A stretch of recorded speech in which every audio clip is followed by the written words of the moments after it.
ಭಾರತದ ಏರ್ ಸ್ಟ್ರೈಕ್ನಿಂದ ಪಾಕಿಸ್ತಾನದ 9 ಉಗ್ರರ ನೆಲೆ 11 ಏರ್ಬೇಸ್ ಪುಡಿಯಾಗಿದೆ. 100ಕ್ಕೂ ಹೆಚ್ಚು ಉಗ್ರರು ಬಲಿಯಾಗಿದ್ದು, ಈ ಪೈಕಿ ಜೈಷ್ ಲಷ್ಕರ್ನ 5 ಖತರ್ನಾಕ್ ಉಗ್ರರು ಹೆಣವಾಗಿದ್ದಾರೆ. ಉಗ್ರರ ಅಂತ್ಯಕ್ರಿಯೆಯಲ್ಲಿ ಪಾಕ್ ಸೇನೆ ಮಾತ್ರ ಭಾಗಿಯಾಗಿರಲಿಲ್ಲ. ಮೋಸ್ಟ್ ವಾಂಟೆಡ್ ಉಗ್ರ ಹಫೀಜ್ ರೌಫ್ ಕೂಡ ಭಾಗಿಯಾಗಿದ್ದ.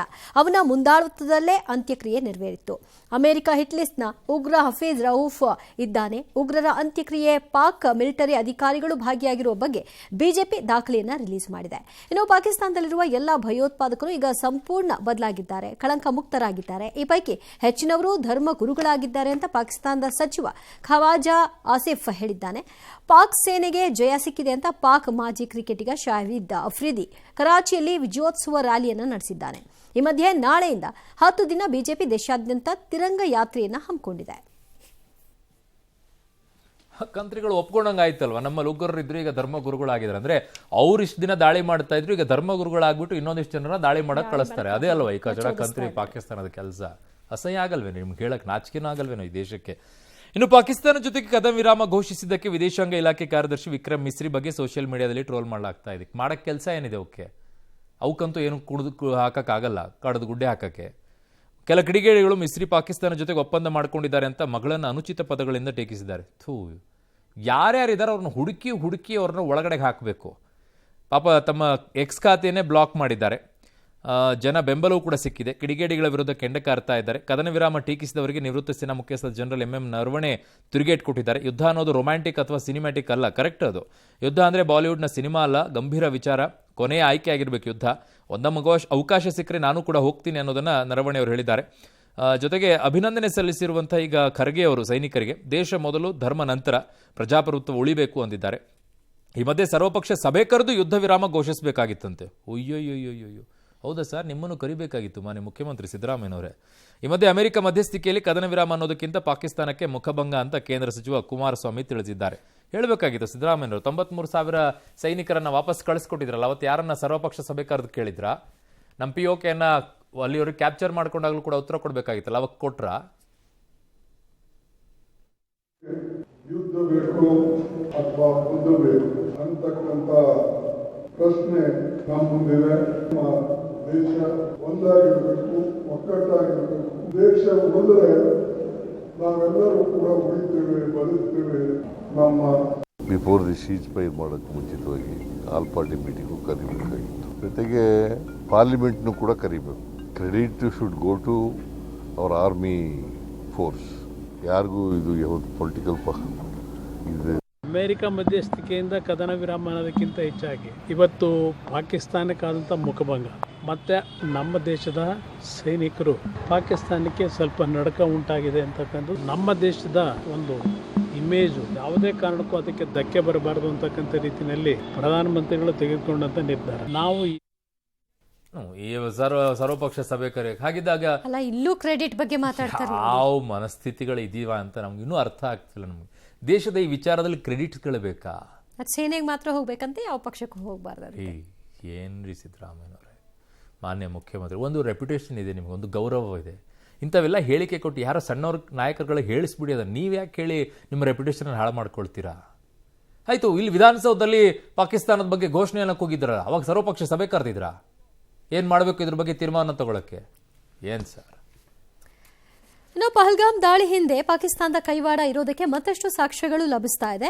ಫೆಬ್ರವರಿಯಲ್ಲೇ ಉಗ್ರ ಕೃತ್ಯಗೆ ಸಂಚು ಹಾಕಿದ್ರಂತೆ. ಬೈಸನ್ನಲ್ಲಿ ಭಯೋತ್ಪಾದಕ ದಾಳಿಗೂ ಮುನ್ನ ಸ್ಯಾಟಲೈಟ್ ಚಿತ್ರಗಳಿಗೆ ಡಿಮ್ಯಾಂಡ್ ಹೆಚ್ಚಿತ್ತು ಅನ್ನೋ ಮಾಹಿತಿ ಬಹಿರಂಗವಾಗಿದೆ.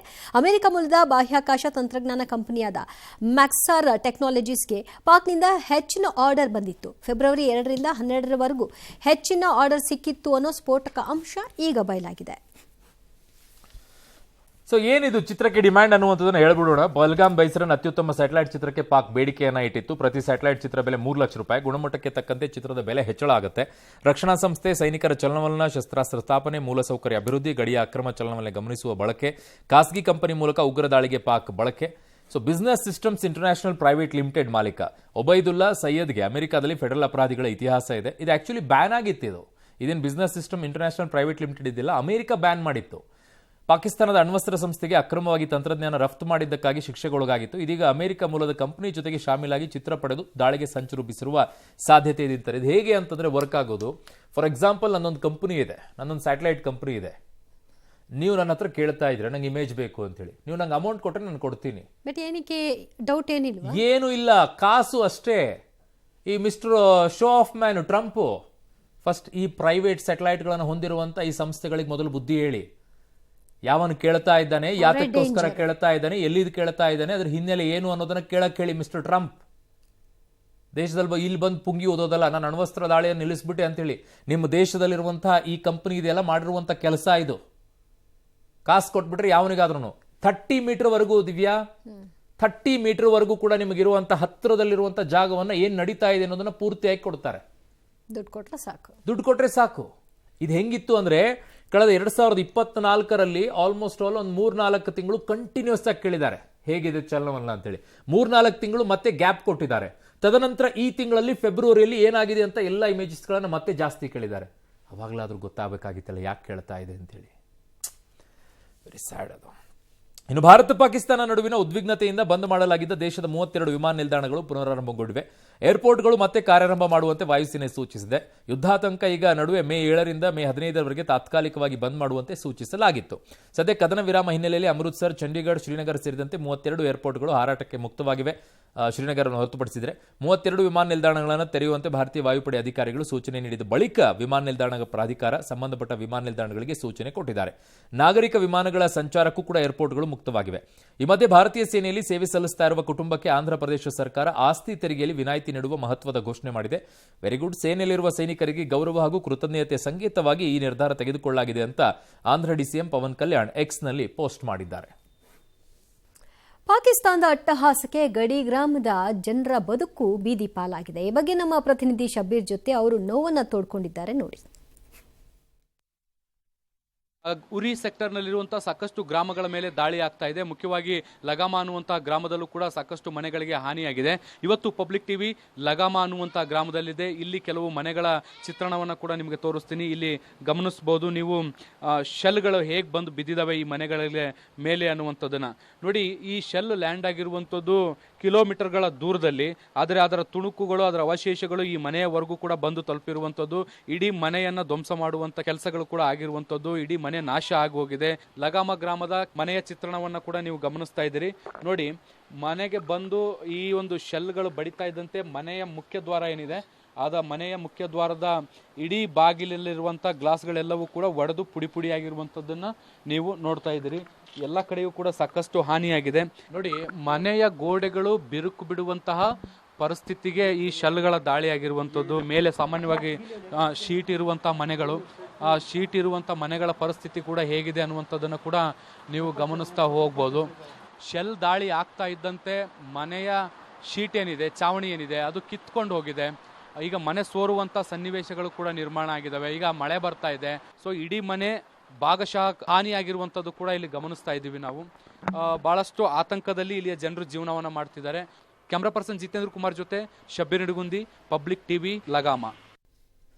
ಇನ್ನು ರಜೆ ಮೇಲಿರುವ ಯೋಧರಿಗೆ ಸೇನೆ ತುರ್ತು ಕರೆಯನ್ನು ನೀಡಿದೆ. ಹಿನ್ನೆಲೆಯಲ್ಲಿ ಕಲಬುರಗಿಯ ಧುತ್ತರಗಾವ ಗ್ರಾಮದ ಯೋಧ ಹನುಮಂತರಾಯ್ ಹಸುಗೂಸನ್ನು ಬಿಟ್ಟು ಸೇವೆಗೆ ತೆರಳಿದ್ದಾರೆ. ಅವರೇನೋ ಬಂದಿದ್ದರು ರಜೆಗೆ. ವಿಜಯಪುರ ಜಿಲ್ಲೆಯ ಇಂಡಿ ತಾಲೂಕಿನ ಲಚ್ಚಾಣ ಗ್ರಾಮದ ಸಿಆರ್ಪಿಎಫ್ ಯೋಧ ರಮೇಶ್ ಅಹಿರ ಸಂಘ ಜಮ್ಮು ಕಾಶ್ಮೀರಕ್ಕೆ ತೆರಳಿದ್ದಾರೆ. ಸಿಂಧೂರ ತಿಲಕ ಇಟ್ಟು ಲಚ್ಚಾಣ ಗ್ರಾಮಸ್ಥರೆಲ್ಲ ಕಳುಹಿಸಿಕೊಟ್ಟಿದ್ದಾರೆ. ಈ ಕಡೆ ವಿಜಯನಗರ ಜಿಲ್ಲೆಯ ಹಗರಿಬೊಮ್ಮನಹಳ್ಳಿಯ ಯೋಧ ಪ್ರಕಾಶ್ ಕೊಪ್ಪೋಜಿಗೆ ಕುಟುಂಬಸ್ಥರು ದೀಪ ಬೆಳಗಿ ಆರತಿಯನ್ನು ಬೆಳಗಿ ಕಳುಹಿಸಿಕೊಟ್ಟಿದ್ದಾರೆ. ಅದೇ ರೀತಿ ಚಿಕ್ಕಮಗಳೂರಿನ ಕೊಪ್ಪದ ಸಿಗದಾಳು ಗ್ರಾಮದ ಯೋಧ ಆದರ್ಶ್ ಕೂಡ ವಾಪಸ್ ತೆರಳಿದ್ದಾರೆ.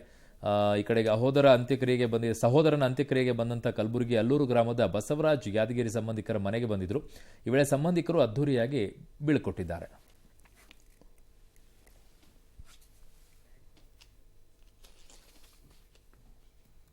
ಭಾರತ ಪಾಕಿಸ್ತಾನ ನಡುವಿನ ಕದನ ವಿರಾಮ ಒಪ್ಪಂದ, ಅಮೆರಿಕ ಚೀನಾ ವ್ಯಾಪಾರ ಮಾತುಕತೆಯಲ್ಲಿ ಪ್ರಗತಿ, ರಷ್ಯಾ ಉಕ್ರೇನ್ ನಡುವಿನ ಸಂಭಾವ್ಯ ಒಪ್ಪಂದದ ಸುದ್ದಿಯಿಂದಾಗಿ ಜಾಗತಿಕ ಮಾರುಕಟ್ಟೆಯಲ್ಲಿ ಸಕಾರಾತ್ಮಕತೆ ಕಂಡುಬಂದಿದೆ. ಭಾರತೀಯ ಷೇರು ಮಾರುಕಟ್ಟೆ ಇತಿಹಾಸವನ್ನು ಸೃಷ್ಟಿ ಮಾಡಿದೆ. ಒಂದೇ ದಿನದಲ್ಲಿ ಸೆನ್ಸೆಕ್ಸ್ ಮತ್ತು ನಿಫ್ಟಿ ಅತಿದೊಡ್ಡ ಏರಿಕೆಯನ್ನು ದಾಖಲು ಮಾಡಿದೆ. ಎರಡೂ ಪ್ರಮುಖ ಸೂಚ್ಯಂಕಗಳು ಸುಮಾರು 4% ಜಿಗಿತವನ್ನು ಕಂಡಿದ್ದು, ಒಂದೇ ದಿನದಲ್ಲಿ ಹೂಡಿಕೆದಾರರ ಸಂಪತ್ತು ದಾಖಲೆಯ 16 ಲಕ್ಷ ಕೋಟಿ ರೂಪಾಯಿ ಗಳಿಕೆಯನ್ನು ಕಂಡಿದೆ.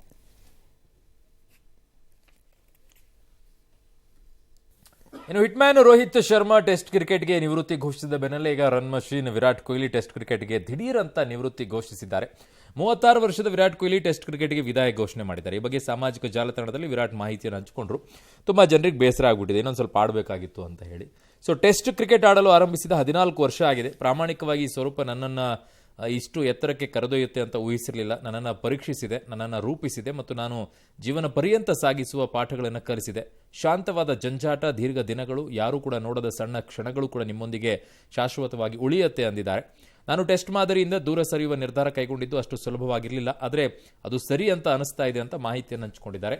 ಇನ್ನು ಟೆಸ್ಟ್ ಕ್ರಿಕೆಟ್ಗೆ 2011ರಲ್ಲಿ ಕಿಂಗ್ ಕೊಹ್ಲಿ ಪಾದಾರ್ಪಣೆ ಮಾಡಿದರು. ಟೆಸ್ಟ್ ಕ್ರಿಕೆಟ್ನಲ್ಲಿ ಕೊಹ್ಲಿ 123 ಪಂದ್ಯಗಳನ್ನು ಆಡಿದ್ದಾರೆ. 210 ಇನ್ನಿಂಗ್ಸ್ನಲ್ಲಿ 9230 ರನ್ ಗಳಿಸಿದ್ದಾರೆ. 30 ಶತಕ ಮತ್ತು 31 ಅರ್ಧಶತಕ ಬಾರಿಸಿದ್ದಾರೆ.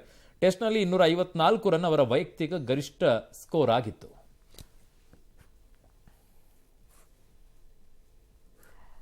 ಕಾಮಿಡಿ ಕಿಡಾಗಡಿಗಳು ಸೀಸನ್ 3 ವಿನ್ನರ್ 33 ವರ್ಷದ ರಾಕೇಶ್ ಪೂಜಾರಿ ಹೃದಯಾಘಾತದಿಂದ ಸಾವನ್ನಪ್ಪಿದ್ದಾರೆ. ನಿನ್ನೆ ಮದುವೆಯೊಂದರಲ್ಲಿ ರಾಕೇಶ್ ಪೂಜಾರಿ ಭಾಗಿಯಾಗಿದ್ದರು. ಅವರಿಗೆ ಇದ್ದಕ್ಕಿದ್ದ ಹಾಗೆ ಲೋ ಬಿಪಿ ಹಾಗೂ ಪಲ್ಸ್ ರೇಟ್ ಕಡಿಮೆ ಆಯಿತು. ಕಾರಣ ಉಡುಪಿ ಖಾಸಗಿ ಆಸ್ಪತ್ರೆಗೆ ದಾಖಲಿಸಲಾಗಿತ್ತು. ಆದರೆ ಚಿಕಿತ್ಸೆ ಫಲಕಾರಿಯಾಗದೆ ಕೊನೆ ಉಸಿರೆಳೆದಿದ್ದಾರೆ. ಮನೆಯಲ್ಲಿ ರಾಕೇಶ್ ಹಾಗೂ ಅಮ್ಮ ಹಾಗೂ ತಂಗಿ ವಾಸವಾಗಿದ್ದರು. ಇಡೀ ಮನೆಗೆ ರಾಕೇಶ್ ಆಧಾರ ಸ್ತಂಭವಾಗಿದ್ದರು. ಹಲವಾರು ಮಂದಿ ಗಣ್ಯರು ಅವರ ಅಂತಿಮ ದರ್ಶನವನ್ನು ಪಡೆದಿದ್ದಾರೆ.